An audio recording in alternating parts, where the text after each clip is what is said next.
faire continuer. Il est Dieu, il reste Dieu d'âge en âge, de génération en génération. C'est lui dont le règne n'a point de fin. Il est la pierre qui est tombée du ciel sans le secours d'une main. Et cette pierre est devenue une grande montagne. Alléluia. Son royaume n'a pas de fin. Son royaume n'a point de fin. Il est Dieu, il restera Dieu d'âge en âge, de génération en génération. Car en lui a été créé toute chose. Pour lui a été créé toute chose. Et par lui a été créé toute chose. Oh, alléluia.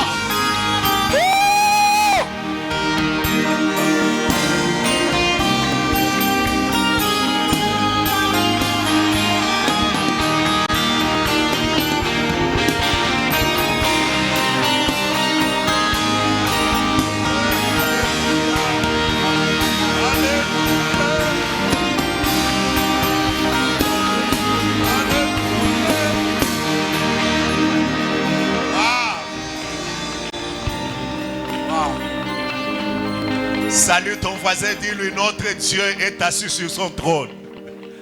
Dis-lui, mon Dieu est assis sur son trône et il fait tout ce qu'il veut. Alléluia.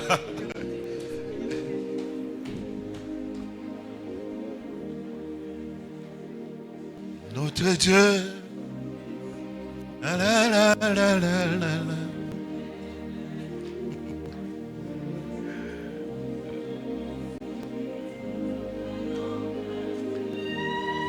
Dieu.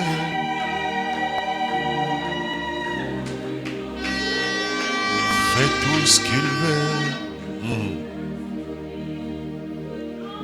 Alors que les nations disent, où est notre Dieu? Notre Dieu est au ciel et fait tout ce qu'il veut. Alors que les nains disent où est notre Dieu. Notre Dieu est au ciel et fait tout ce qu'il veut.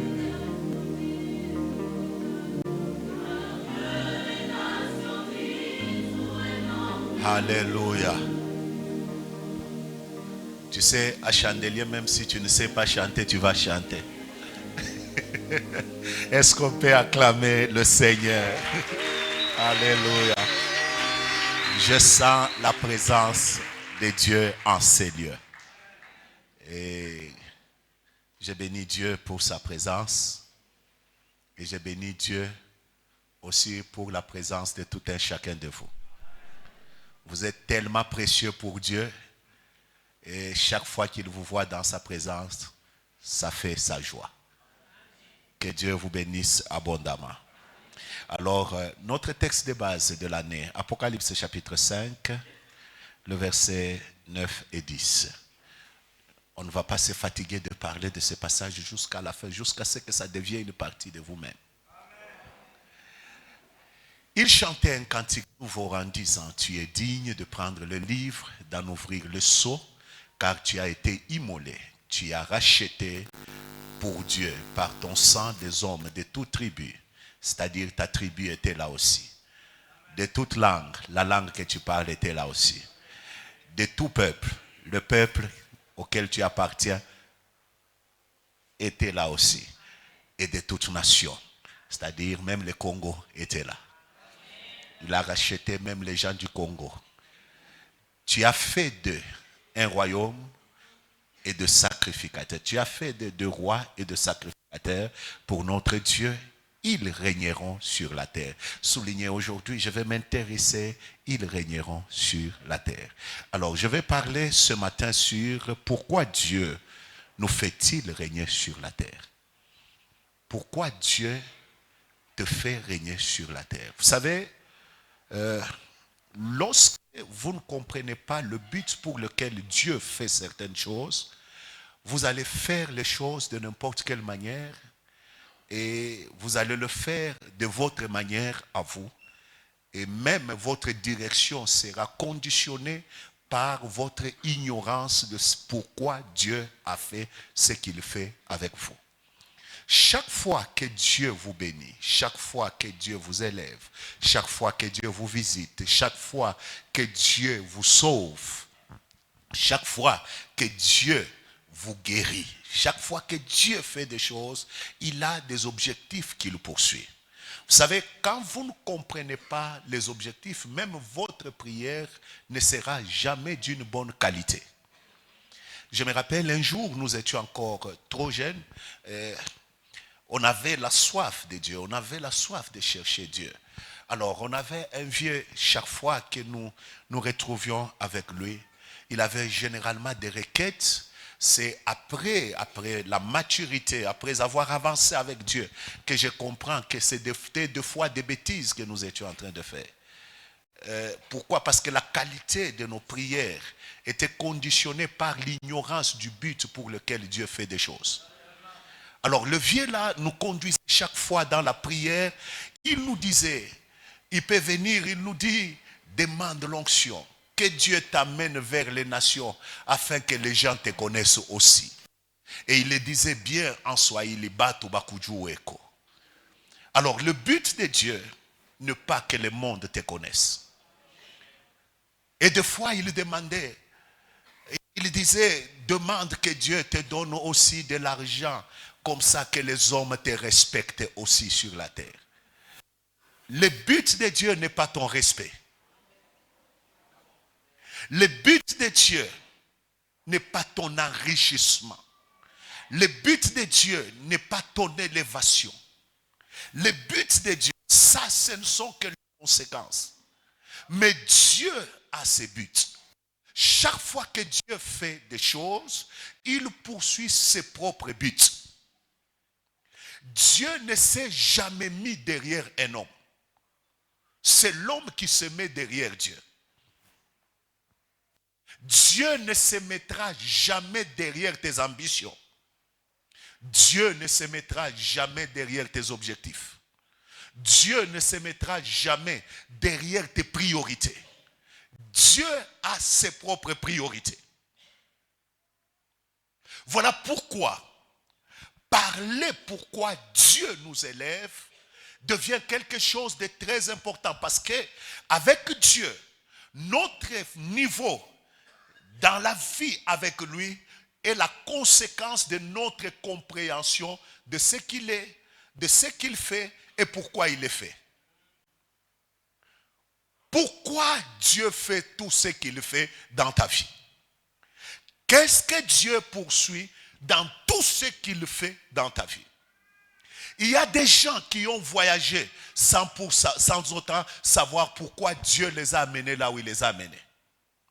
Et ils ont vécu dans cet environnement-là de la manière dont ils ont voulu vivre. Il y a des gens qui se sont retrouvés dans un monde, c'est-à-dire dans un secteur, sans savoir pourquoi Dieu les y a amenés. Il y a des gens qui ont occupé des positions sans savoir pourquoi Dieu les a amenés à ce niveau-là. Vous savez, un jour, je suis le président Obama. On lui pose la question, quel est le jour où tu t'es senti réellement président des États-Unis? Il dit, c'est le jour où j'ai fait passer la loi sur la santé. Et il renchérit, il dit, on ne devient pas président pour devenir quelque chose. On devient président pour faire quelque chose. Oh, ce n'est pas le cas au Congo. Au Congo, on devient député pour devenir quelque chose. On cherche à avoir le pouvoir pour devenir quelque chose. Est-ce que quelqu'un peut dire amen? Alors Dieu, dans tout ce qu'il fait, il poursuit 3 buts majeurs. Et lorsque vous comprenez ce but de Dieu, Dieu commence à travailler avec vous. Parce qu'il y a des moments où l'homme travaille avec Dieu. Mais il y a des moments où Dieu doit travailler avec l'homme. Et la force d'un homme, ce n'est pas quand lui travaille avec Dieu. Mais la force d'un homme, c'est lorsque Dieu commence à travailler avec lui. Parce que tu peux travailler avec Dieu sans qu'il ne soit avec toi. Mais quand lui commence à travailler avec toi, d'abord il se rassure qu'il est avec toi. Mais pour que Dieu travaille avec toi, il faut que tu comprennes ces 3 buts pour lesquels Dieu fait tout. On nous a chanté que notre Dieu est au ciel, il fait tout ce qu'il veut. Notre force n'est pas de faire beaucoup de choses. Notre force est dans notre capacité de faire ce que lui veut. Quelle est sa volonté? Qu'est-ce qu'il poursuit? Quels sont ses objectifs? C'est ça qui fait notre force. C'est ça qui fait la force de l'Église. Aujourd'hui, l'Église est faible parce que nous construisons de beaux bâtiments, mais sans le but de Dieu. Nous cherchons à avoir des foules, mais sans les objectifs de Dieu. Nous cherchons à avoir l'onction, mais sans poursuivre le but de Dieu. Vous trouvez des serviteurs qui demandent l'onction. Seigneur, ou n'est pas calé ma fouta, ouais moi de ton onction. Mais lorsque vous les suivez dans leur manière de faire, il n'y a pas le but de Dieu qui est poursuivi. 3 buts majeurs que Dieu poursuit en nous faisant régner sur la terre. Pourquoi il a fait de toi roi? Pourquoi il fait de toi un sacrificateur? Pourquoi il veut que tu règnes sur la terre? Pour 3 raisons. La première raison, c'est l'expansion de son royaume sur la terre. Tout ce que Dieu fait, il le fait pour son royaume. Il ne le fait pas pour rendre un homme, je ne sais pas, pour bâtir la gloire d'un homme. Il ne fait pas des choses pour bâtir un nom de quelqu'un. Il ne fait pas des choses pour bâtir le nom d'une église. Tout ce que Dieu fait, il le fait dans le but d'étendre son royaume. Voilà pourquoi, lorsque Jésus vient, son message central, c'est que c'était le royaume de Dieu. Pourquoi? Parce que Dieu est roi. Dieu veut que son règne s'étende sur la terre. Et je sais que ce règne est déjà présent, mais ce règne sera aussi futur. Dans le présent, Dieu veut que le règne de Dieu s'installe dans le cœur. Parce que le royaume de Dieu, ce n'est pas le manger et le boire, mais c'est la paix, la joie, la justice par le Saint-Esprit. Dieu veut faire régner son royaume dans le cœur des hommes. Et c'est ce que Dieu poursuit. Lorsque Dieu vous déplace, il vous déplace dans un but. Que quelqu'un reçoive le royaume de Dieu. Quand Dieu travaille avec vous, Dieu vous positionne. Son objectif, c'est amener quelqu'un, c'est tourner vers lui. Installer son règne dans le cœur. Lorsque cela devient ta priorité, parce que c'est ça la priorité de Dieu. La priorité de Dieu n'est pas notre enrichissement. La priorité de Dieu n'est pas des méga églises. Quoique Chandelier, d'ici là, nous serons une très grande église. Mais ce n'est pas ça la priorité de Dieu. La plus grande question que nous devons nous poser, est-ce que le règne de Dieu est en train de s'installer dans le cœur des gens? Est-ce que sommes-nous en train d'établir le règne de Jésus-Christ dans le vie des gens, dans le cœur des gens? Nous voulons être des intercesseurs puissants. Comprenons que la priorité de Dieu doit être notre priorité. Priez Dieu jusqu'à ce que son règne vienne. Priez Dieu jusqu'à ce que son règne s'établisse.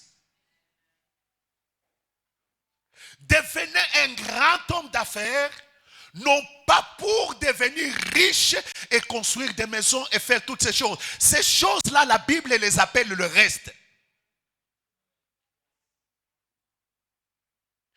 Il ne faut pas que le reste prenne la place de ce qui doit être première.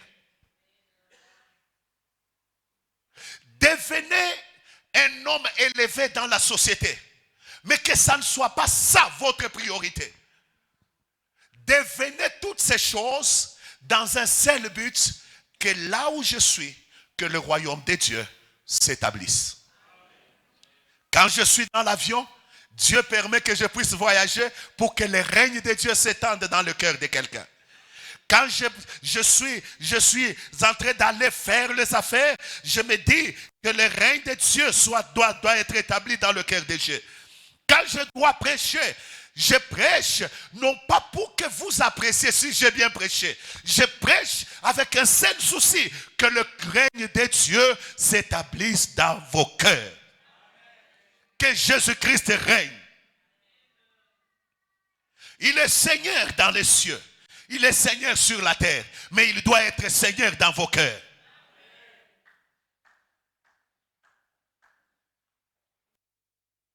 Est-ce que je parle à quelqu'un ce matin? Je voudrais dire à quelqu'un, chaque fois que tu feras une chose, ou que tu voudras faire une chose avec Dieu, rassure-toi que la priorité de ce qui te pousse, le mobile de ce qui te pousse à faire ça, c'est le règne de Jésus-Christ. Et pose-toi toujours la question, est-ce que ma manière de faire est-elle en train de permettre le règne de Jésus-Christ de s'étendre dans le cœur des gens?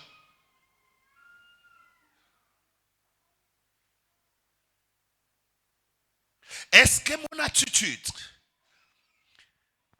est-ce que mes actes permettent-ils le règne de Dieu de s'étendre? Écoutez-moi, beaucoup de nos hommes d'affaires se bloquent à un niveau donné parce qu'ils ne comprennent pas pourquoi Dieu met à leur disposition ce qu'il a mis là entre leurs mains. Et lorsque vous n'avez pas compris, le Seigneur n'avance pas.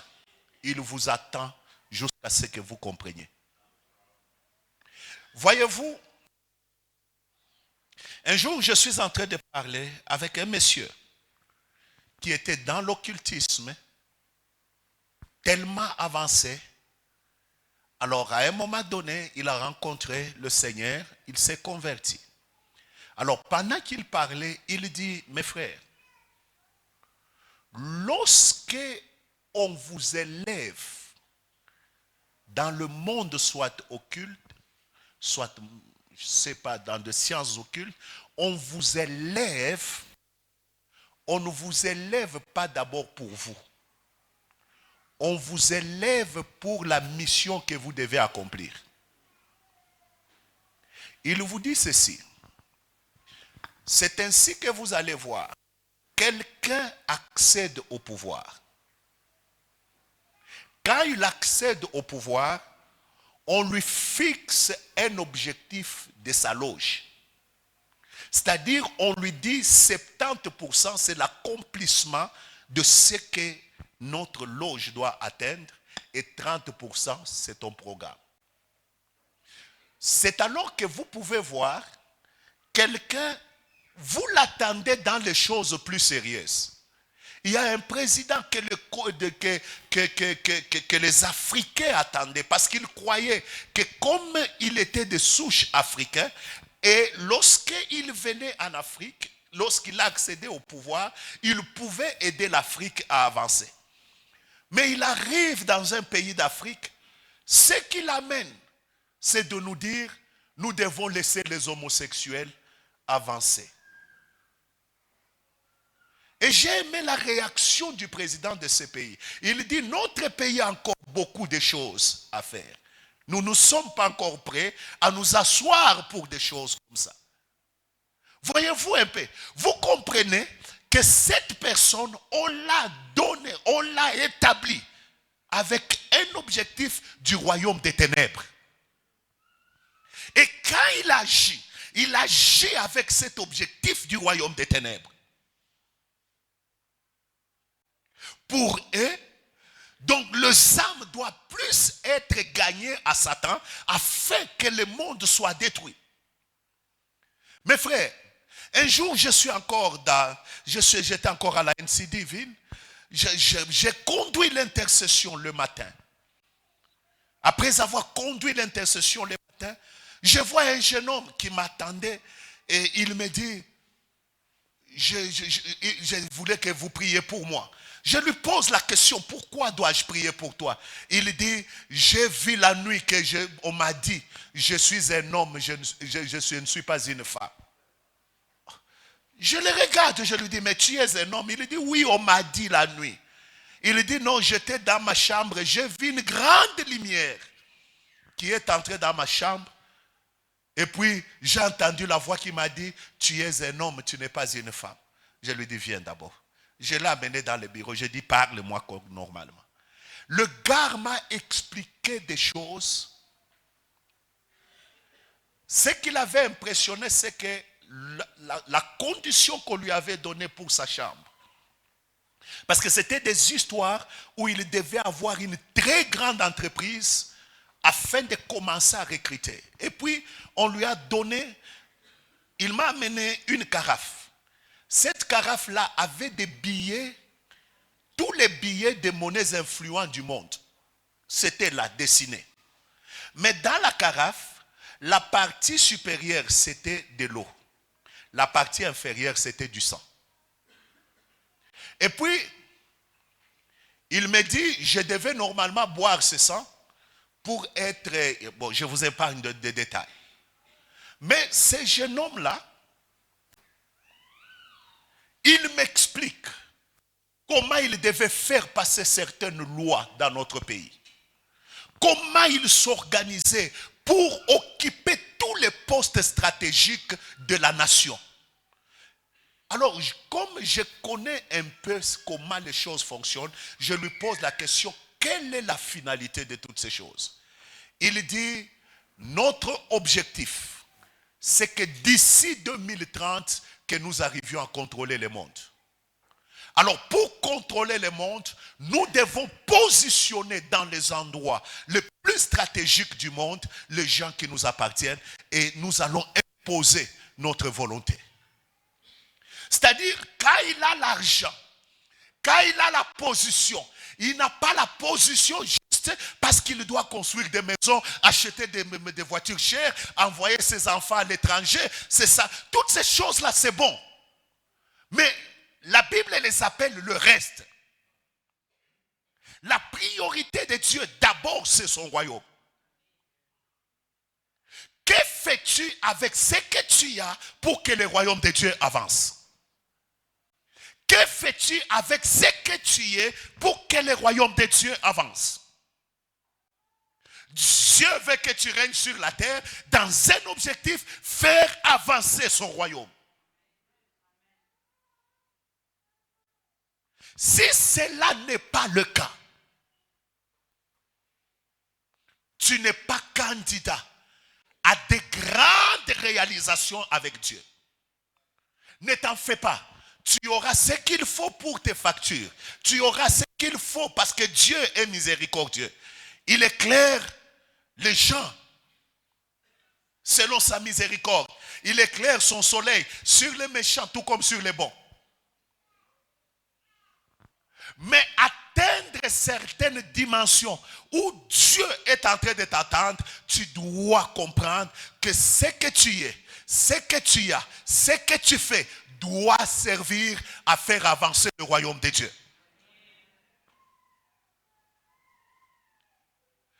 Si ta priorité n'est pas d'amener le royaume de Dieu dans les vies des gens, alors là, tu es à côté de la plaque.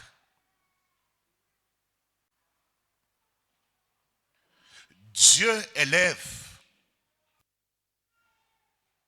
il élève Daniel à Babylone pour qu'à Babylone, à commencer par les rois, qu'on reconnaisse que Israël a un Dieu. Il interprète les songes, non pas pour qu'on dise que c'est un grand interprète des songes. Il interprète les songes pour que tout le monde sache qu'au ciel il y a un Dieu. Lui-même, quand il se présente devant le roi, son introduction est celui-ci. Ô roi, vis éternellement. Ici, j'aimerais ouvrir une parenthèse. Lorsque tu es appelé à la royauté, tu dois prendre les protocoles. Je ferme la parenthèse. Alors il dit, ô roi, vis éternellement. Bon, je peux continuer dans ma parenthèse. Lorsque tu es appelé à la royauté, tu dois prendre les protocoles. Lorsque tu es appelé à la royauté, tu dois soigner ton apparence.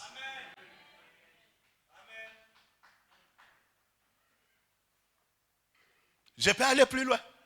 Lorsque tu es appelé à la royauté, tu dois soigner ton caractère, tes attitudes. Tu dois soigner même ta façon de faire, ta façon de marcher. Tu es appelé à la royauté, tu marches comme si tu pars à la guerre. Le roi a une façon de marcher, a une façon de faire. C'est-à-dire quand tu marches, on doit voir une certaine assurance royale. Je ferme la parenthèse. Alors je disais ceci. Daniel dit, ô roi, vis éternellement. Et puis Daniel dit, dans le chapitre 2, il dit, roi, si j'ai eu la révélation de ce que tu as rêvé, c'est parce qu'au ciel, il y a un Dieu. Un Dieu qui révèle. Et lorsqu'il a donné son interprétation, lisez la conclusion du roi. Il dit réellement, le Dieu d'Israël est le véritable Dieu. C'est-à-dire la position de Daniel lui a permis de présenter son Dieu. D'étendre le royaume du Dieu d'Israël. La domination du Dieu d'Israël. C'est ainsi que vous allez voir dans la vie de Daniel, il arrive à un niveau. Le roi dit que le peuple de tout mon royaume respecte le Dieu de Daniel. Pourquoi? Parce que ce Dieu-là, il a démontré qu'il peut délivrer de la fosse au lion. Il a démontré qu'il peut donner l'interprétation dont les magiciens, les astrologues et tous les autres ont dit. Aucun roi n'a jamais demandé ça. Si aucun roi n'a jamais demandé ça, ça veut dire c'est quelque chose d'impossible. Mais le Dieu que Dieu a apporté au roi a démontré que rien ne lui est impossible. C'est ainsi que tu dois comprendre aussi que chaque fois que Dieu fait une chose avec toi, il poursuit d'abord l'objectif de son royaume. Il t'élève dans l'objectif de son royaume. Il travaille avec toi dans l'objectif de son royaume. Et quand tu t'alignes par rapport à cet objectif, le souci devient faire avancer le royaume de Dieu. Le Seigneur commence à travailler avec toi. Et j'aime quand un prédicateur travaille avec Dieu, mais aussi Dieu travaille avec lui. J'aime parce que les efforts humains laissent la place à la puissance de Dieu. J'aime quand un homme est en train de soigner des gens avec Dieu. J'aime quand un homme est en train de travailler dans une entreprise avec Dieu. J'aime quand un enfant de Dieu, partout où il est, il travaille avec Dieu. Parce que la Bible dit, avec Dieu, nous ferons des exploits. Or, pour que Dieu travaille avec toi, tu dois savoir la place que tu donnes au royaume de Dieu. Jusqu'à quel niveau tu peux aller avec Dieu pour servir son royaume? À quelle dimension de sacrifice? Les gens tels que les apôtres, ils étaient prêts à aller à des endroits qu'ils ne connaissaient pas. Aller à des endroits où ils prenaient des risques terribles.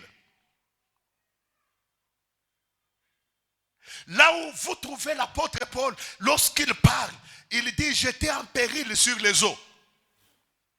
Un jour, je suis aussi dans l'avion, les secousses commencent à faire. Vous savez, des fois, non, la seule personne chez moi donc, qui est très à l'aise dans l'avion, c'est ma femme.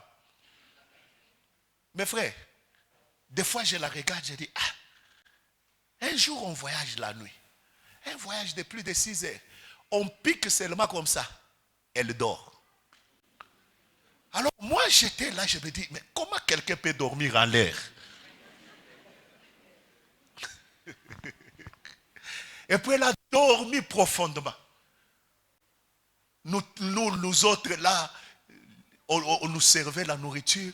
Donc, chaque décollage pour moi, ce sont des stress. Je stresse. À un moment donné, je dis, bon, même si je tombe ici, bon, on va tomber. Et puis, il m'arrive souvent de me mettre toujours à la fenêtre.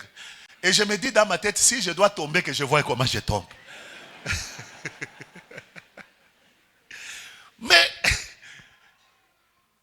Mais tu es obligé d'aller parce qu'il faut annoncer. Alors, ce jour-là, quand ça bougeait, j'ai dit, l'apôtre Paul a dit, nous étions en péril sur l'eau. Moi, je suis en péril dans les airs. Écoutez-moi, bien-aimés. Ces gens-là ont affronté des choses. Au point où ils pouvaient entrer dans une ville dont ils savaient qu'on pouvait les tuer. Mais quel était l'objectif? Que le royaume de Dieu s'étende. Un jour, on le prophétise même. On lui dit, l'homme à qui la parole de connaissance, on lui donne une parole de connaissance. L'homme à qui appartient cette ceinture, il sera arrêté à Jérusalem. Il se lève, il dit, je ne fais aucun cas de ma vie. Comme si elle m'était précieuse. Pourvu que j'achève la course et j'accomplisse l'œuvre à laquelle j'ai été appelé. Et il ajoute, je ne suis pas seulement prêt à aller à Jérusalem, mais je suis aussi prêt à mourir.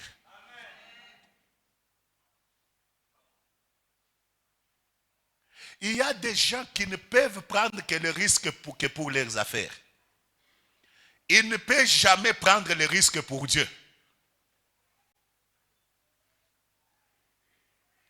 J'ai prié Dieu, j'ai dit à Dieu, j'ai dit, Seigneur, tu le sais et tu connais bien mon cœur. Je ne construis pas ce temple pour que les gens disent que j'ai construit un grand temple.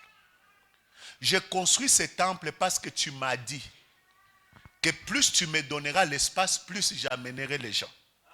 Et tu m'as demandé de faire le travail d'un évangéliste. Les gens là qui doivent venir, je dois les mettre où?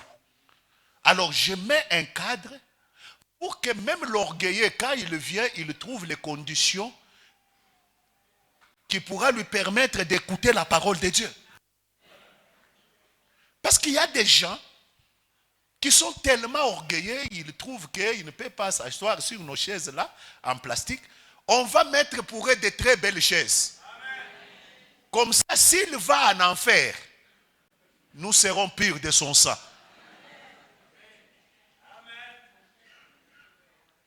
Le royaume de Dieu, c'est notre priorité.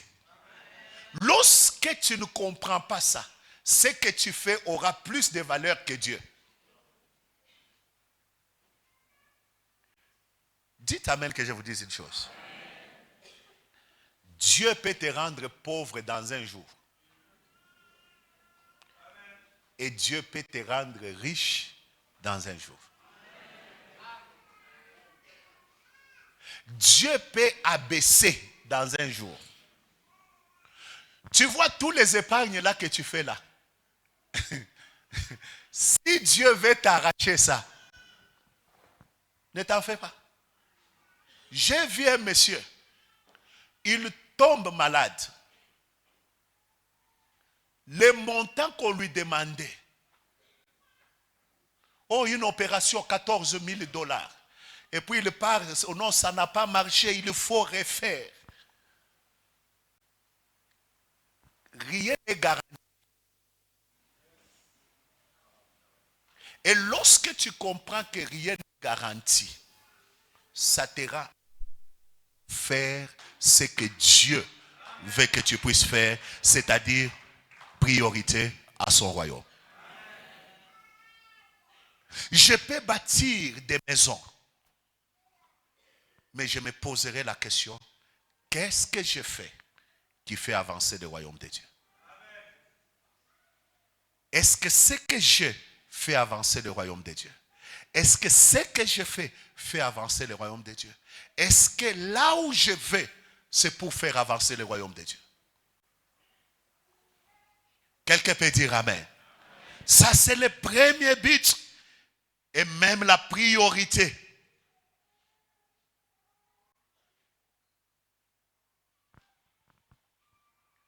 Écoutez-moi. Pourquoi est-ce que le royaume de Dieu doit s'installer dans le cœur des gens? C'est parce que tout simplement, lorsque l'homme change, le monde change. Si vous pouvez amener changement dans l'homme, vous pouvez changer le monde.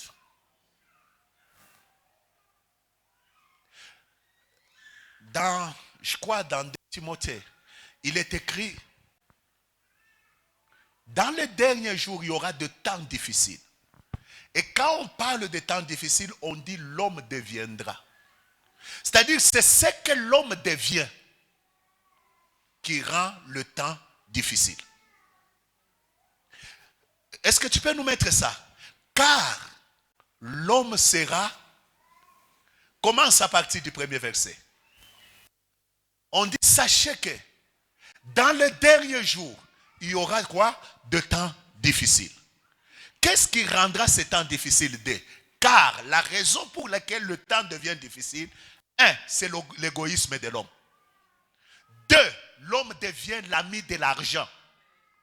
Il y a des gens pour l'argent. Il peut tout faire. Je connais même des prédicateurs. Donc quand il y a l'argent, tu le vois même, il commence à trembler.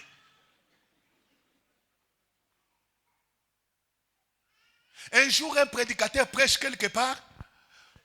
On lui donne un peu d'argent. Il donne par terre dans le bureau de l'autre pasteur. Il commence à pleurer. Il dit,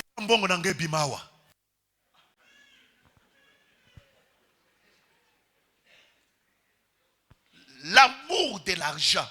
Donc l'homme devient ami de l'argent. Observez seulement. Là où il y a l'argent, même s'il y a la saleté, tu es prêt à y aller. Et tu es prêt à tout parce que tu dois avoir l'argent. Et des fois, même quand tu en as, même quand tu ne fais rien avec, tu veux seulement voir ça. Et quand on devient ami de l'argent, c'est-à-dire même l'œuvre de Dieu, ça devient le cadet de tes priorités. Pourquoi? Parce que pour toi, l'argent a une très grande importance. L'argent est utile. Mais ça ne doit pas être ton Dieu. Il y a des gens qui ont déjà fait de l'argent leur Dieu.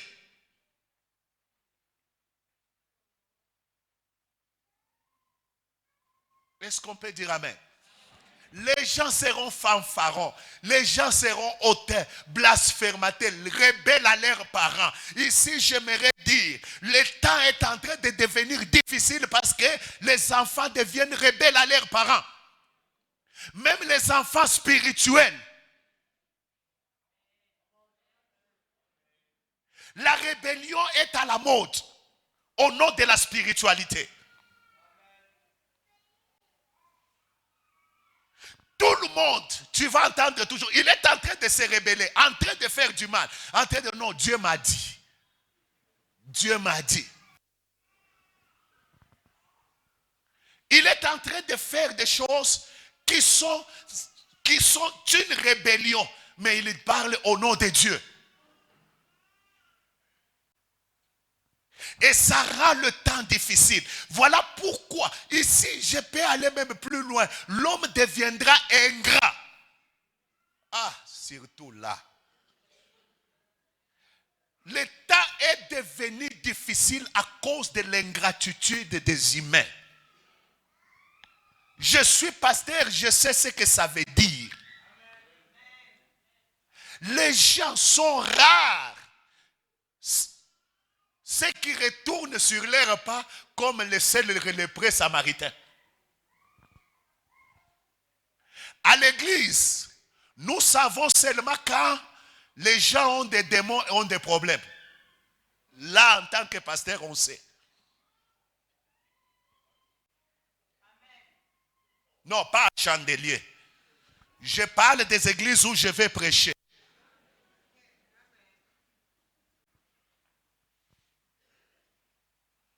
L'ingratitude dans la maison. Mon frère, tu habites chez quelqu'un.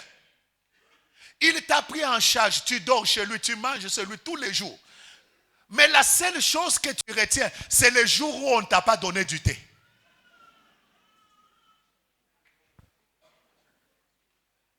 Et tu te mets à expliquer, oh non, voilà, cette femme-là, c'est une mauvaise. Elle est devenue mauvaise seulement parce qu'il ne t'a pas donné du thé.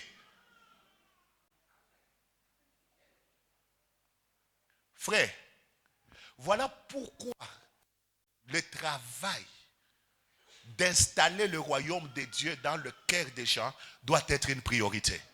Nous voulons rendre notre monde meilleur, que la priorité soit l'expansion du royaume dans le cœur des gens. Parce que lorsque le royaume de Dieu vient dans le cœur, il y a la transformation du cœur.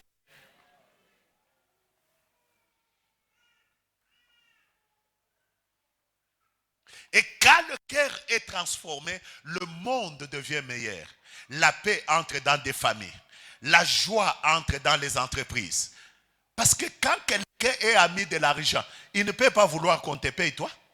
J'ai vu des gens, l'argent là, ce n'est pas lui qui va prendre.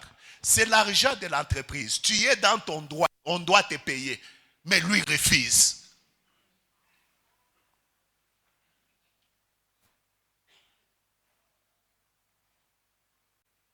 La méchanceté a atteint un niveau que vous n'avez pas idée. Voilà pourquoi la priorité de Dieu, c'est l'installation de son royaume.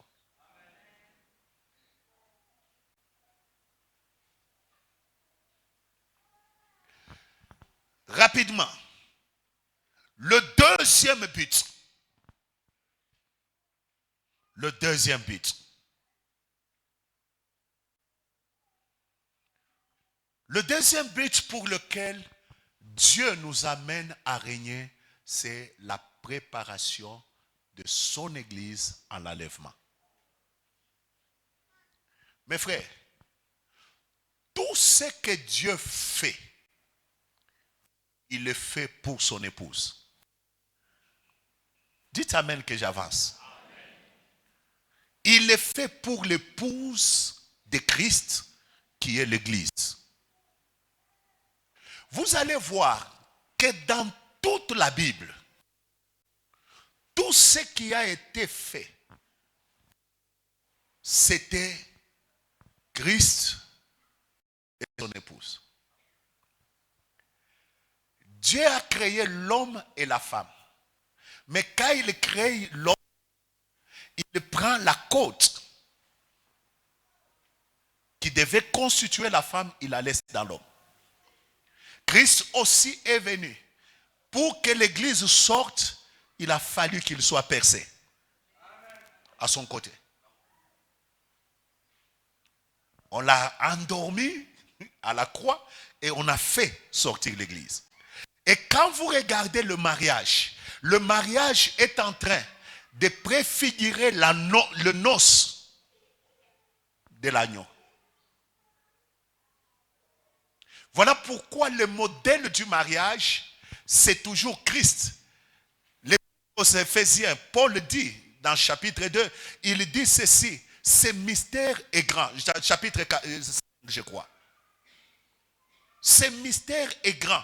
Il parle de la soumission de la femme et il parle de l'amour de l'époux, de l'épouse, de l'époux. Et il conclut en disant que ce mystère est grand. Pourquoi ce mystère est grand? Parce que ça révèle ce que Jésus-Christ va faire au final. En d'autres termes, tout ce que Dieu fait en Christ, c'est pour préparer l'épouse à être présentée devant lui. Écoutez bien aimé.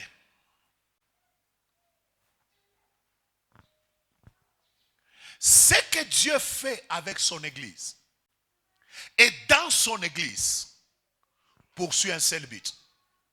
Que l'église soit sainte, sans tache, ni rite. Et qu'elle soit présentée devant Dieu en étant une église glorieuse. N'est-ce pas? Une église glorieuse et ensuite sans tache. Écoutez-moi bien aimé.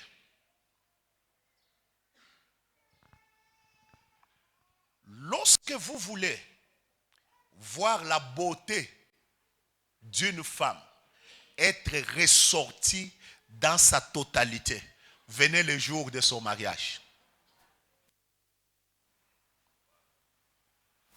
Le jour du mariage d'une femme, même s'il a des taches, on va s'arranger pour que ces taches-là disparaissent. Avec le monde actuel, le monde du make-up. Alléluia. Ce monde, c'est un monde terrible. Tu peux regarder le visage de quelqu'un, tu ne le reconnais plus. Oh mon Dieu, les jeunes gens d'aujourd'hui ont un problème sérieux. Nous, quand on s'était mariés, les sœurs mettaient seulement notre poudre blanche là. Elle met un peu de poudre blanche, elle met le crayon. Ça suffit, elle dessine un peu de rouge baiser. Mais aujourd'hui, quelqu'un peut être noir, elle devient claire. Parce que le make-up,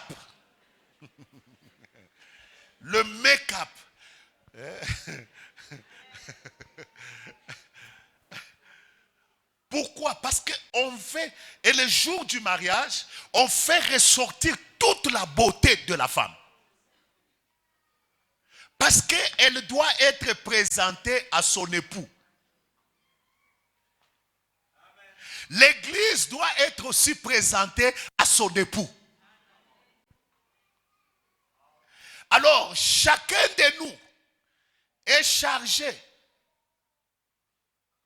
à faire de sorte que l'Église se présente devant son époux rayonnant, glorieux, puissant, sans tache, sans ride et glorieuse. Un jour, je suis en train de bénir un mariage ici. Une sœur dit, elle était monitrice de l'écodim. Malheureusement, on m'arrache toutes les monitrices là, des petites dans lesquelles je me suis investi. Tu vas voir seulement un frère là venir de loin. C'est pourquoi je demande même nos sœurs ici, frère,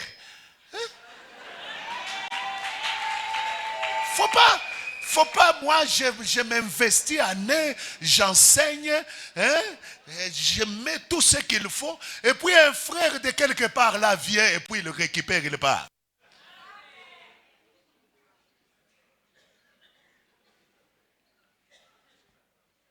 Je regarde de grâce là, on a déjà doté pour lui par un frère là qui va la prendre. Je me dis, mais mon Dieu, c'est-à-dire donc moi là, je vais... Tout ça à cause de l'incrédulité de vos cœurs.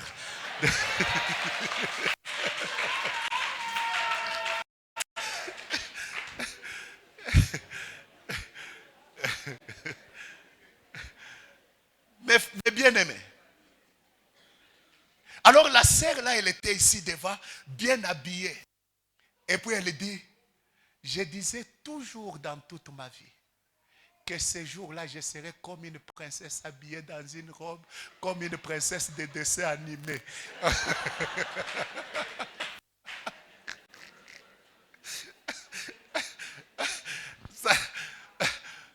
Mais ce qui m'a attiré, c'est qu'elle rêvait ce jour-là d'être comme une princesse.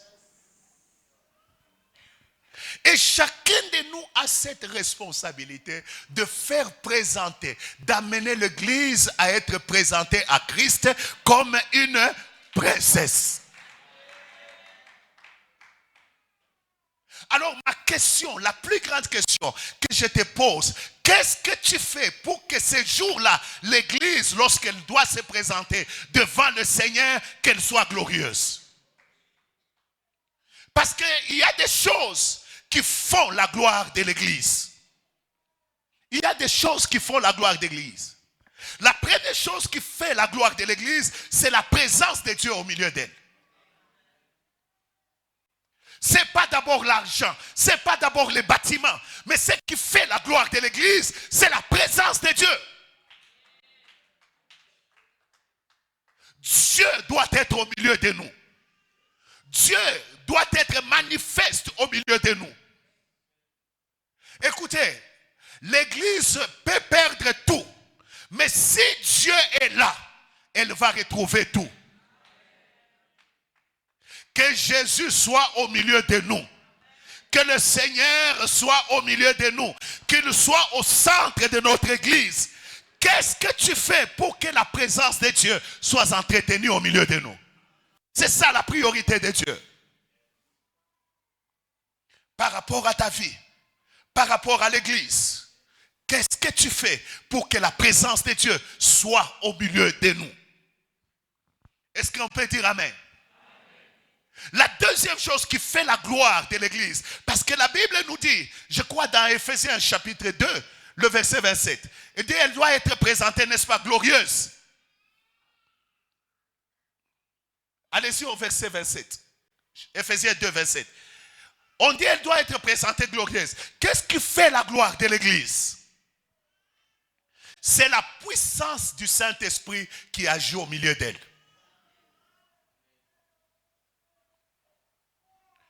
Elle doit être présentée sans tache, sans ride. Écoutez-moi. Afin de la faire paraître devant lui, c'est-à-dire devant l'Église, qu'on la fasse paraître devant Christ, cette Église glorieuse,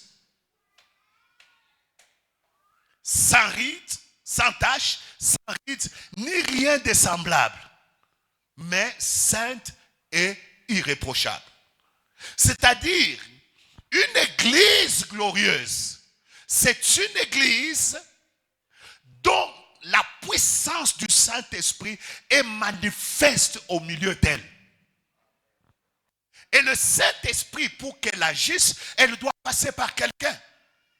Il doit passer par quelqu'un. Quelqu'un qui loin, quelqu'un qui le remplit, pour que la puissance du Saint-Esprit commence à guérir les malades, commence à chasser les démons, commence à restaurer des vies, commence à faire des choses qui dépassent l'entendement. Parce que le monde sera attiré lorsqu'il y aura des signes, des miracles, des prodiges qui se font au milieu de nous. Et c'est là par le Saint-Esprit. Dans l'église primitive, les hommes étaient attirés. On amenait même des gens des villages autour, qu'on plaçait sur la route et l'ombre de Pierre passait. Ce n'est pas parce que Pierre était extraordinaire. Je vous rappelle que c'était un simple pêcheur de poissons. Mais cet homme, lorsque le Saint-Esprit est venu sur lui, il a commencé à agir par la puissance du Saint-Esprit. L'église a commencé à avoir une certaine gloire. On parlait de cette église et les gens affluaient vers cette église.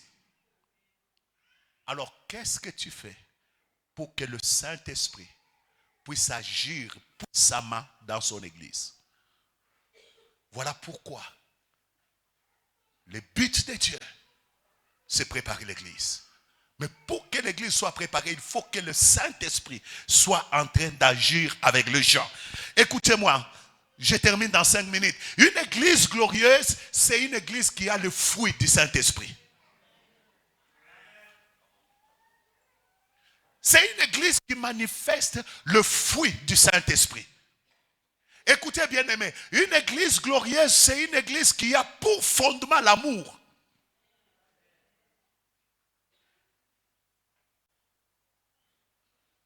Une église glorieuse, ce n'est pas une église qui prêche bien. Une église glorieuse, ce n'est pas une église où les pasteurs prophétisent comme je le fais de temps en temps. Mais une église glorieuse, c'est une église qui a l'amour. Parce que c'est par l'amour qu'on reconnaît que nous sommes disciples de Jésus-Christ. C'est par l'amour qu'on sait savoir que cette église est, parce que ce sont les fruits du Saint-Esprit. Aujourd'hui, bien-aimés, il faut que nous prions pour que la gloire de l'église réapparaisse encore. Parce que quand vous regardez aujourd'hui, l'église est caractérisée par le manque d'amour. Chacun fait ce qu'il veut. C'est-à-dire on ne s'occupe pas de l'autre et la vie de l'autre n'est pas notre préoccupation.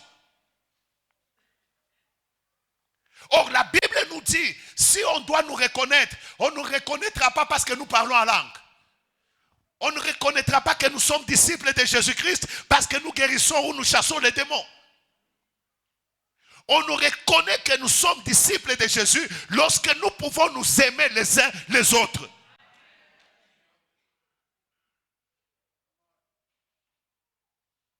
Écoutez-moi, si cette denrée rare qui est l'amour revenait à l'église, on ne parlera plus des empoisonnements dans l'église.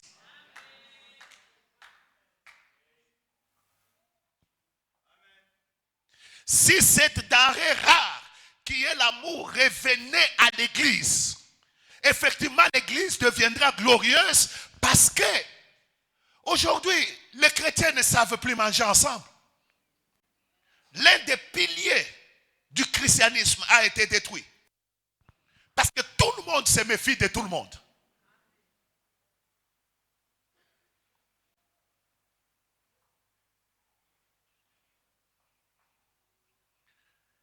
Hier, qu'est-ce qui est arrivé? On pouvait nous entendre. Chacun amène la nourriture de chez lui et nous mettons ensemble et nous mangeons.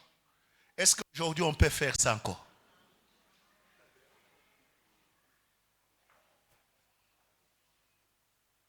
Pourquoi l'homme est devenu mauvais? L'amour est parti du cœur. Tu trouves un chrétien qui fait des cabales contre d'autres chrétiens dans une entreprise. Tu trouves des chrétiens par manque d'amour, une ingratitude terrible. Un jour, je vois Maman Bijou dépasser. Dépasser pourquoi? Un de nos fidèles en train de faire des complots pour qu'on la lève du boulot. Fidèle qui a passé plus de 6 mois dans notre maison.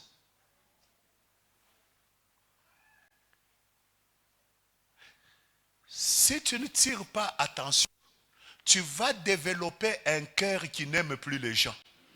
Parce que, à cause de ce qu'on t'a fait, tu commences à éviter de faire du bien même aux gens à qui tu devais faire du bien. Écoutez-moi, gardez l'amour parce que c'est le pilier, c'est la chose la plus importante dans la vie du chrétien. Parce que l'amour, même quand on t'a fait du mal, l'amour pardonne. L'amour supporte. L'amour couvre des péchés. L'amour fait du bien. L'amour pense du bien pour les autres.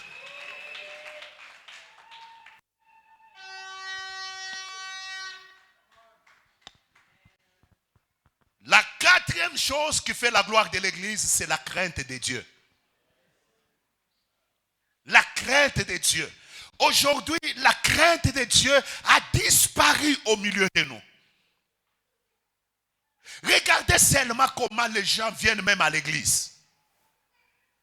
Il n'y a aucun respect, même pour le Dieu pour qui ils prient.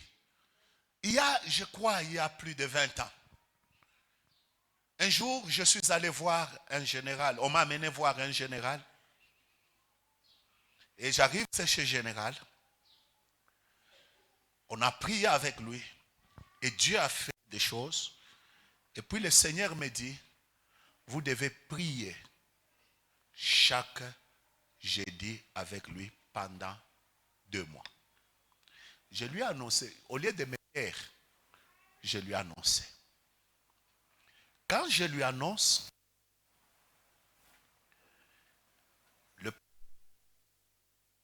le 2e, je suis venu. Le 3e, j'ai un empêchement, je ne suis pas venu.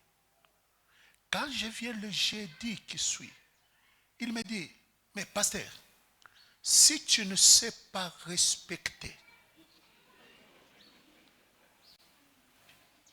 même les paroles de ton Seigneur, comment est-ce que je peux te faire confiance? Tu sais, cette histoire-là, c'était comme une bombe dans ma tête. Lui, il a réfléchi à militaire. Il s'est imaginé comment son subalterne, il peut lui dire, nalinyo monayo, lobby, na lobby kuna, chaque jour, na 7 heures juste. Et puis, son subalterne vient un jour et il ne vient pas. Et j'ai compris que lui, pour lui, Dieu est l'Éternel des armées. Et moi, j'étais son soldat.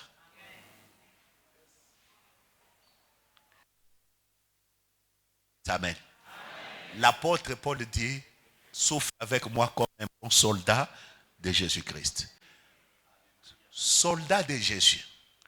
Comment Jésus peut te donner le rendez-vous à 7h45? Toi, tu arrives à 9h juste.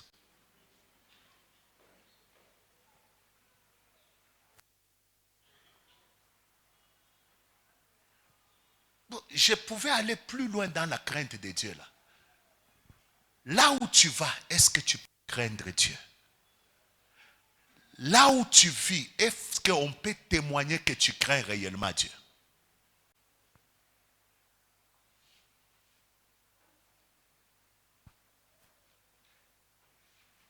L'église glorieuse, c'est une église qui craint Dieu. Qui marche dans la crainte de Dieu. Qui vit dans la crainte de Dieu. Comment, aujourd'hui, je me pose toujours la question. Comment est-ce que tu peux vivre dans le péché. Et puis le lendemain, il y a même d'autres, il couche avec une femme à l'hôtel. Et puis le lendemain, il vient à la chair. Il s'était, ou même le même jour, il s'était à la chair, il commence à prêcher. J'ai dit, tu fais comment?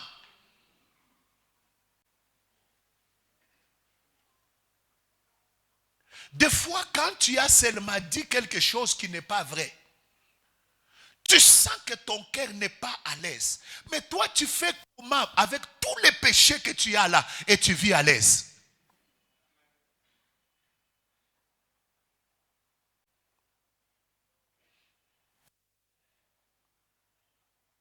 Écoutez, tu es sorcier, il faut te repentir.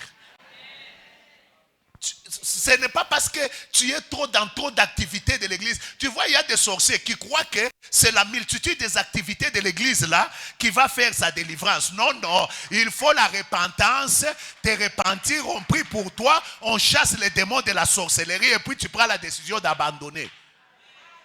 Toi, tu as déjà mangé la viande d'autrui, tu crois que ça va partir comme ça?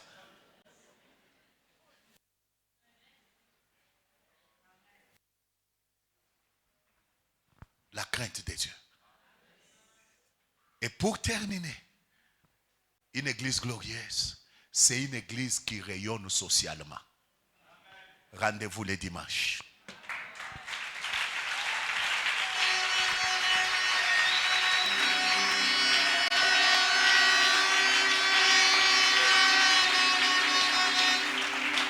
N'oubliez pas, le but, c'est le royaume de Dieu.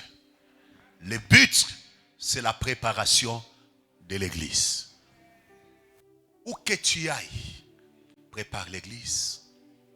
Travaille pour préparer l'église. Travaille pour étendre le royaume de Dieu dans le cœur des gens. Avec tout ce que Dieu te donne, que Dieu trouve son intérêt dans ça. Je te dis que ta vie ne restera plus la même. Ton ministère ne restera plus le même.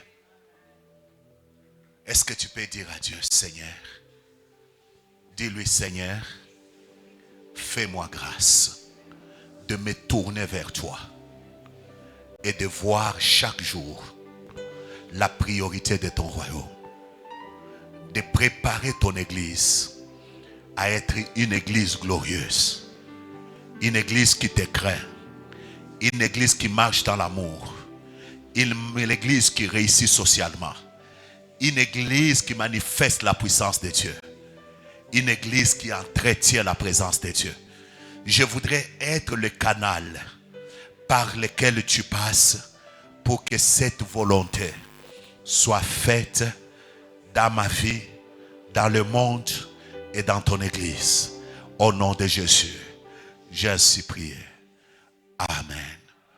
Que Dieu vous bénisse abondamment.